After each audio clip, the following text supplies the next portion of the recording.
మిత్రులారా నమస్తే. సాహితీ సంపంగిలకు స్వాగతం. ఇందులో భాగంగా నేటి కథా సంపంగి వేప చెట్టు. రచయిత్రి శ్రీమతి అధరాపురపు తేజవతి గారు రేడియో రచయిత్రిగా చాలా ప్రసిద్ధిగాంచారు. వీరి కథను ఈరోజు విందాం. చదువుతున్నది శ్రీమతి సోంపాక సీత. సాయం సమయం. సంధ్య కెంజాయకాంతులు నలుదెసలా వ్యాపించి ప్రకృతి అంతా లేత నారింజ రంగు చీరలో మురిసిపోతున్నట్లున్నది. అది పెద్ద కాంపౌండ్. ఆ కాంపౌండ్లో వేప చెట్టు క్రింద కుర్చీ వేసుకుని కూర్చున్నది జయమ్మ గారు. అల్లంత దూరంలో ఏనాడో కుప్ప వేసి పెట్టిన ఎండుటాకులు ఏదో జీవిత సత్యాలను గుర్తు చేస్తున్నట్లున్నాయి.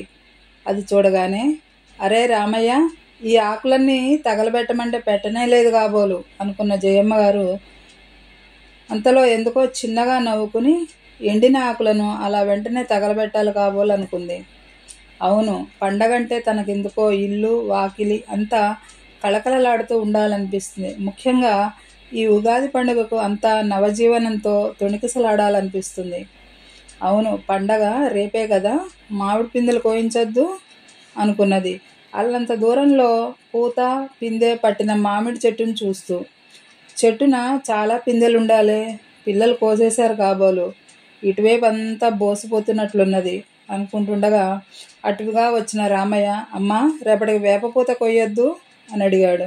అవును రామయ్య, ఈ పూటే కోసిపెట్టు, ప్రొద్దున్నే చెట్టు ఎక్కడం ఇబ్బంది అవుతుంది అని అన్నది జయమ్మ గారు. అప్పటికప్పుడు తలగుడ్డను నడుముకు కట్టుకుని వేప చెట్టు ఎక్కేస్తూ, అమ్మా, మీ కుర్చీ కొంచెం అసంటా జరుపుకోండమ్మా, పూత మీదడుతుందేమో అన్నాడు రామయ్య. పర్వాలేదు రామయ్య, చూడు, కోసేటప్పుడు ఒక్కసారి మరింతగా కోసేస్తే ఈ వీధిలో వాళ్ళకందరికీ తలా కొంచెం ఇవ్వచ్చు అన్నది సూచనగా. యజమానురాలు ఆజ్ఞ అందగానే సముద్రం మీదకు లంఘించిన హనుమంతుడిగా ఆ చెట్టు పూతంతా కోస్తున్న రామయ్యను చూస్తున్న జయమ్మ గారికి అనిపించింది. పాపం, ఈ వేప చెట్టు ఇంత పూత కోస్తున్నా ఒక్కసారి కూడా అలిగినట్టు కానీ ఆగ్రహించినట్లు కానీ ఉండదు. మంచితనానికి చెప్పుకోవాలంటే మనిషి కన్నా ముందు నీడనిచ్చే చెట్లని, పాలనిచ్చే జంతువులనే చెప్పుకోవాలి అని అనుకుంటుంటే కొమ్మ కదిలి వేపపు అక్షతలు చల్లినట్లు జయమ్మ గారి మీద పడ్డాయి. వేప చెట్టు ఆనందించి ఆశీర్వదిస్తున్నట్లు రాలుతున్న ఆ పూలు, పరిసరాలను పరిమళభరితం చేస్తున్న ఆ వాసనలు మనసులో దాగిన జ్ఞాపకాల తేనెతుట్టెను కదిలించినాయి. ఆనాడు కొత్త పెళ్లి కూతురుగా ఈ ఇంట్లో అడుగు పెట్టినప్పుడు ఈ వేప చెట్టు కూడా కొత్త పెళ్లి కూతురుతో పోటీ పడుతున్నట్లు ఎర్రటి ఎలక్ట్రిక్ బల్బులతో అలంకరించుకొని కొత్త కోడలికి స్వాగతం పలికింది. చిన్నప్పటి నుండి జయకు కొన్ని కోరికలుండేవి. ఆ కోరికలు చక్కని అధునాతనమైన ఇల్లు, ఇంటి ముందు చక్కని చిన్న పూల తోట, ఇంట్లో అత్యాధునికమైన ఫర్నిచరు ఉండాలని. అత్తవారింట్లో పెద్ద మెల్ల, చూడగానే ఎంతో సంబరపడిపోయి రకరకాల గులాబీ మొక్కలు తెప్పించి వాటికి నీళ్లు పోసి నానా తంటాలు పడింది. అయితే ఆ ప్రయత్నాలన్నీ వృధా ప్రయాసని కొన్నాళ్లలోనే తెలిసిపోయింది జయకు. వేళ్లు పాతుకుపోయిన 4-5 వేప చెట్లు నీడలో మరే ఇతర మొక్క పెరగదని తెలిసిపోయింది జయకు. పైగా కొన్నాళ్ళు పూత, కొన్నాళ్ళు పిందె, మరి కొన్నాళ్ళు ఆకు పోగయ్యేసరికి విసిగేసి మా 5-6 వేప చెట్లు కరువో కాటకమో అన్నట్లు ఇంటి నిండా ఎందుకిన్ని, ఒకటి ఎండబెట్టుకుందామంటే లేదు, ఆ చెట్లు కొట్టించేస్తే చక్కగా పూల మొక్కలన్నీ వేసుకోవచ్చు అన్నది భర్తతో ఒకరోజు. ఇదిగో, ఇలాంటి మాట నాతో అంటున్నావు కానీ మా నాన్నగారు వినేటి పొరపాటును కూడా అనకు సుమా. ఆయన చిన్నప్పటి నుండి ఆ చెట్టు కింద ఆడుకునేవాళ్ళట. ఆయనకు ఆ చెట్లంటే ప్రాణం. ఆయన విన్నారంటే నిన్ను నన్ను కూడా వెళ్ళగొట్టేస్తారు అన్నాడు ఆయన. ఏం మనుషులో ఏం అనుబంధాలో. మనిషికి మనిషికి అనుబంధం ఉంటుంది. మనిషికి పశువుకి కూడా అనుబంధాలు ఉంటాయని విన్నాను. కానీ చెట్టుకు మనిషికి ఈ అనుబంధం ఏమిటో వింత మనుషుల్లా ఉన్నారు అని అంటే, మరే మనిషికి మనిషికి ఉన్న అనుబంధమే తెలియని మనుషులం మనం. మనకు ఇతరత్ర ఏం తెలుస్తాయి? ఇక ముందు ఆ మాట మాత్రం అనకు అని గట్టిగా చెప్పాడు ఆయన. అమ్మగోరు, ఈ పూలు చాలా అండి అంటున్న రామయ్య మాటలకు ఉలిక్కిపడి ఆలోచనలోంచి తేరుకున్నది జయమ్మ. చూస్తే గంపెడు పూతతో ఎదురుగుండా ఉన్నాడు రామయ్య. చెట్టు మొత్తం దులిపేసినట్లున్నావు కదా రామయ్య, పూతదేంటమ్మగారు, బరువా బంగారం రేపు ఈ పాటికి మళ్ళీ నిండుగా పూత దొడుకుతుంది. అయినా మీరే కదమ్మా కొయ్యమన్నారు నలుగురికి ఇవ్వాలని అన్నాడు. సరేలే, కొంచెం మనకి తీసిపెట్టి మిగతాది ఈ వీధిలో అందరికీ తలా కొంచెం ఇచ్చేసిరా అంటుండగానే వాకిట్లో టెలిగ్రామ్ సార్ అంటూ పోస్ట్మెన్ ప్రత్యక్షమయ్యాడు. అందుకుని ఆత్రంగా విప్పింది జయమ్మ. ఎక్కడి నుంచి అమ్మగోరు? ఆదుర్దాగా అడుగుతున్న రామయ్యతో, ఏం లేదు రామయ్య, పెద్దబాబు పిల్లలతో పండక్కి వస్తాడనుకున్నాం కదా, రావటం లేదని టెలిగ్రామ్ ఇచ్చాడు అన్నది నెమ్మదిగా నిట్టూరుస్తూ ఆవిడ. అదేంటమ్మగోరు, అమ్మాయి గారు సరే అమెరికాలో ఉండారు, రాలేరనుకోండి. రెండో బాబు గారు ఆడేడో ఉన్నారు, పోనీండి. మూడో అబ్బాయి పరీక్షలు అన్నారు. పెద్ద అబ్బాయి గారికి ఏంటండి, ఇంత దగ్గరలో ఉంటూ ఏడాదికో పాలైనా పండగ నాడైనా రాకపోవటం ఏంటో. ఈ రోజుల్లో సొంతూరుకి వెళ్ళడం అయినా పండగలాగా ఉండేది అన్నాడు రామయ్య. ఆ అభిమానాలు అవి మీ రోజుల్లో రామయ్య, ఈ రోజుల్లో లేనే లేవు. పండుగ నాడు పుట్టి పెరిగిన ఊరిని, కన్నతల్లి ముచ్చటను తీర్చడానికి రైలు ఛార్జీలు పెట్టుకుని వస్తారని ఆశించటం మనదే పొరపాటు రామయ్య. అలా అంటున్నప్పుడు బరువుగా పలికిన ఆ కంఠం, అమ్మగారి కనుకొలకల్లో నిలిచిన కన్నీరు చూసిన రామయ్య ఏమనుకున్నాడో గాని మాట్లాడకుండా కోసిన వేపపూత తీసుకువెళ్ళిపోయాడు తలొంచుకుని. జయమ్మ గారికి ఒక్కసారిగా తాను ఒంటరిగా అయిపోయినట్లు అనిపించింది. ఇల్లు కడిగించి ముగ్గులు పెట్టిన ఆ ఇల్లు ఒక్కసారిగా కళావిహీనమైనట్లుగా అనిపించింది. ఆవిడ మనసు వికలమైపోయింది. ఈ పండుగంటే తనకు ఎంతో ఇష్టం. ప్రకృతిలో వచ్చే నూతన శోభ అంటే తనకు చాలా ఇష్టం. మల్లెలతో, మామిడి పిందులతో ప్రతి తరువు, ప్రతి తీగ జీవంతో తొణికిసలాడుతూ మనిషి ఆశలు నింపే పండుగ ఇది. ఈ పండుగ రోజున సంవత్సరానికి అది అయినా ఈ రోజున కుటుంబ సభ్యులంతా కలిసి ఉండాలని, ఆనందంగా గడపాలని తన కోరిక. ఈ పండుగంటే తనకున్న అనుబంధం, తనిచ్చే ప్రాధాన్యం అందరికీ తెలుసు. ఈ ఉగాది పండుగకి 10 రోజుల ముందు తను పుట్టింది. పెళ్ళైన 16 రోజుల్లోపులోనే ఈ పండుగ కూడా వచ్చింది. మరో 2 ఏళ్లకు ఈ పండుగ రోజునే పెద్దవాడిని ఉయ్యాల్లో వేశారు. ఈ పండుగ ఎప్పుడూ తనకేదో ఒక శుభాన్ని కలిగిస్తుందని తన నమ్మకం. ఈ పండుగకు తానిచ్చే ప్రాధాన్యం తెలిసి కూడా ఏ పిల్లలు రాలేదంటే ఏమిటో మనసులో నిట్టూర్చింది.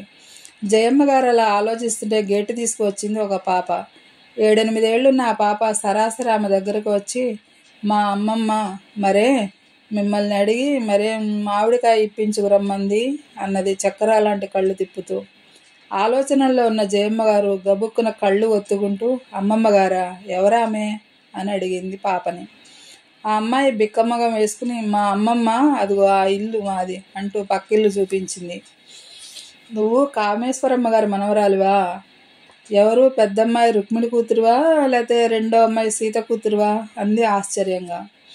కాదు మరే, మా అమ్మ పేరు మల్లీశ్వరి అన్నది ఆ పాప.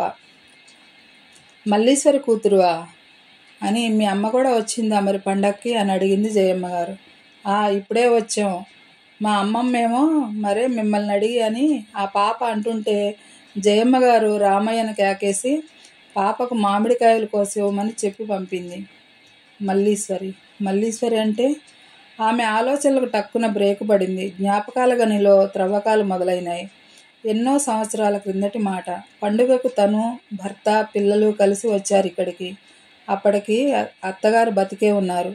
పండుగ రోజున అరిసెలు చేసి పక్కింటి కామేశ్వరికి ఇష్టమని ఆవిడకి ఇచ్చి రమ్మని పంపారు తనను. అవి ఇచ్చి కాసేపు మాట్లాడుతూ, మీకు 4 కదా పిల్లలు, మరి ఈ అమ్మాయి ఎవరు, మిమ్మల్ని ఏమో అమ్మ అమ్మ అంటోంది అని అడిగింది తను పక్కనున్న 10 ఏళ్ల పిల్లని చూపించి. ఈ పిల్లకి పాపం తల్లి తండ్రి లేరు, అనాథాశ్రమంలో ఉంటుంది. పండగ పూట పిల్లలతో కలిసి ఉంటుంది కదా అని నేనే తీసుకువచ్చా అని నెమ్మదిగా చెప్పి, ఇదిగో అత్తయ్య గారు అని ఆ పిల్లతో అనగానే తన ఒంటి మీద తేళ్లు జర్రెలు పారాడినట్లు అనిపించింది తనకు. పండు లాంటి పిల్లలు తనకు, మంచి ఉద్యోగంలో ఉన్న భర్త. తనలాంటి దాన్ని పట్టుకుని ఎంతో చుట్టరిగా ఉన్నట్లు వరుసపెట్టి పిలవడమా? అందుకే వెంటనే లేచి, చీచి, దిక్కు మొక్కు లేని వాళ్ళందరి చేత వరుసలు పెట్టి పిలిపించకండి, నాకు చాలా అసహ్యం. లోకులు కనుక పారేసిన పిల్లల చేత అమ్మ అనిపించుకోవాలని మీకు ముచ్చటగా ఉంటే మీరు పిలిపించుకోండి, కానీ నన్ను మాత్రం ఎప్పుడు అలా పిలవనివ్వకండి అంటూ చెప్పి విసురుగా వచ్చేసింది తను. ఆ మల్లేశ్వరి అప్పుడు ఏమనుకుందో తనకు తెలియదు కానీ ఆ అమ్మాయి ప్రతి పండక్కి వాళ్ళ ఇంటికి వస్తుంటుందని, ఎండాకాలం సెలవుల్లో కూడా తెచ్చిపెట్టుకునేవాళ్ళని, ఆ పిల్ల పెళ్ళికి కూడా వాళ్ళు కొంత సాయం చేశారని, ఆ పిల్ల పెళ్ళయ్యాక కూడా పుట్టిల్లులా ఇక్కడికి వస్తూ పోతుంటుందని విన్నది. ఆ తర్వాత బహుశా ఆ మల్లీశ్వర్ కాదు కదా. జయమ్మ గారి మనసెందుకో ఒక్కసారి కృంగిపోయినట్లయింది. ఆనాటి ఆ ప్రవర్తన తలుచుకుని కాబోలు సిగ్గుతో తలవాలిపోయినట్లయింది. అప్పటికి మామిడికాయలు తీసుకుని వెళ్ళిపోతున్న పాపను పిలిచి, పాప నీ పేరేమిటి అని అడిగింది. ఆ పాప ఒడిలో మామిడికాయలు సర్దుకుంటూ, నా పేరు మా అమ్మమ్మ పేరే కామేశ్వరి అని చెప్పి పరుగున వెళ్ళిపోయింది. లోపలికి వెళ్ళిపోతున్న రామయ్య, అమ్మా అయ్యగోరు ఇంకా రాలేదా అని అడిగాడు. లేదు అన్నట్లు తల ఊపింది. రిటైర్ అయినాక అయ్యగోరికి మరీ ఊపిరి సలపడం లేదమ్మగారు. ఆళ్ళమ్మాయికి సంబంధం చూడాలని, వీళ్ళబ్బాయికి స్కూల్లో సీటు రావాలని ఏదో పని మీద ఆళ్ల కోసం వీళ్ళ కోసం తిరుగుతూనే ఉంటారండి. మీరు ఆ గోవిందరావు గారింట్లో పిల్లలైతే తాతగోరు అంటూ అయ్యగారిని వదలరమ్మా అని రామయ్య అంటుంటే జయమ్మ గారికి మొట్టమొదటిసారిగా ఏదో తట్టినట్లయింది. భయంకరమైన ఒంటరితనం. ఆయన ఎందుకలా పారిపోతున్నారో తను అర్థం చేసుకోకుండా ఇన్నాళ్ళు రిటైర్ అయిన ఇంటి పట్టున ఉండటం, వేళ పట్టిన భోజనం చేయటం లేదని ఆయన్ని సాధించడం ఎంత పొరపాటో తెలిసి వచ్చింది జయమ్మకు. జయమ్మ గారు ఒక క్షణం ఆలోచించింది. ఏదో నిర్ణయానికి వచ్చినట్లు లేచి, రామయ్య ఇల్లు చూస్తుండి ఇప్పుడే వస్తానంటూ గబగబా పక్క ఇంటికి వెళ్ళింది. ఆమెను వాకిట్లో చూడగానే మల్లీశ్వరి వెంటనే పోల్చుకుంది కాబోలు. కూర్చోండి అంటూ ఆమెకు కుర్చీ చూపించి, అమ్మా పక్కింటి జయమ్మగారు వచ్చారమ్మా అని చెప్పింది. అది విన్న జయమ్మ గారి శిరస్సు అధపాతాళానికి కృంగిపోయినట్లు అనిపించింది. ఆ తర్వాత ఒక అరగంట కామేశ్వరమ్మ గారితో మాట్లాడి ఇంటికి వచ్చిన జయమ్మ గారి ముఖంలో సంతోషం వెల్లివిరుస్తోంది. ఉగాది రోజు ప్రొద్దున్నే లేచి తలంటి పోసుకుని కొత్త చీర కట్టుకుని ఎక్కడికో బయలుదేరుతున్న భార్యతో, అదేమిటి పండగ పూట పొద్దున్నే నాకంటే ముందే ప్రయాణం అయ్యావు, వేపపూత ప్రసాదం పెట్టవా అని అడిగారు రామారావు గారు. జయమ్మ గారు నవ్వుతూ, ఉండండి ప్రసాదం ఇప్పుడు కాదు, రోజు తిరగటం మీ వంతేనా ఏంటి అంటూ, పండగ పూట నేను ఒకటి అడుగుతాను కాదనరు కదూ అన్నది గోముగా భర్తతో. చూడు జయ, నువ్వేమన్నా అడుగు ఏమన్నా చేయి కాదనను, కానీ ఆ ఉన్న ఒక్క వేప చెట్టుని మాత్రం కొట్టేస్తానని మాత్రం అడక్కు సుమా అన్నారు. జయమ్మ గారి కళ్ళల్లో నీళ్లు తిరిగినాయి. చాచా నేనెంత పాపిష్టిదాన్నని ఎందుకనుకుంటున్నారు అని అనుకుంటూ గబగబా బయటకు వెళ్ళిపోయింది. చీచి ఈయన ఎందుకలా అనుకున్నారు నా గురించి. గాలివానకు ఒక్కొక్క వేప చెట్టు వేళ్లతో సహా పెకిలించుకుపోతుంటే ఆప్తమిత్రులు ఎవరో పోతున్నట్లు తను ఎంత బాధపడింది. తనకు తెలియకుండానే ఆ చెట్లతో అంతగా అనుబంధం పెనవేసుకున్న సంగతి అప్పుడు కానీ తనకు తెలియలేదు. వెళ్ళిన ఆవిడ అరగంటలో తిరిగి వచ్చింది. ఆ రావటం ఒంటరిగా రాలేదు. పక్కనే 7-8 ఏళ్ల పాపతో రిక్షా దిగింది.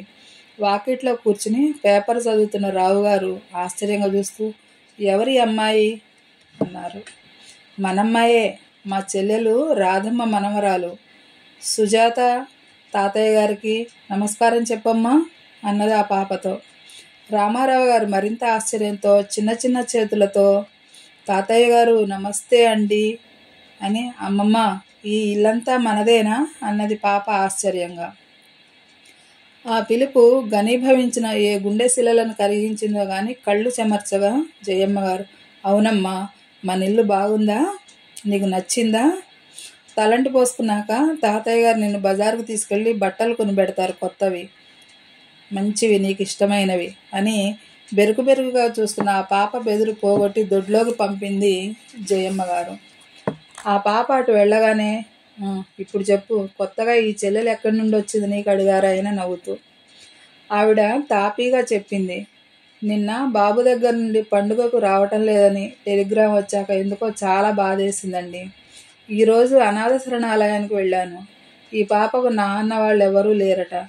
ఏదో రోజున తల్లి తండ్రి చనిపోతే ఆశ్రమంలో చేర్చారట.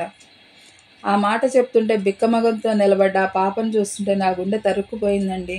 అందుకే అన్నాను, ఎవరూ లేరని అనకండి. ఈ పాప మా చెల్లెలు మనవరాలు. దాని పెళ్లికి నాన్నగారు ఒప్పుకోలేదని ఇంట్లో నుండి వెళ్ళిపోయింది.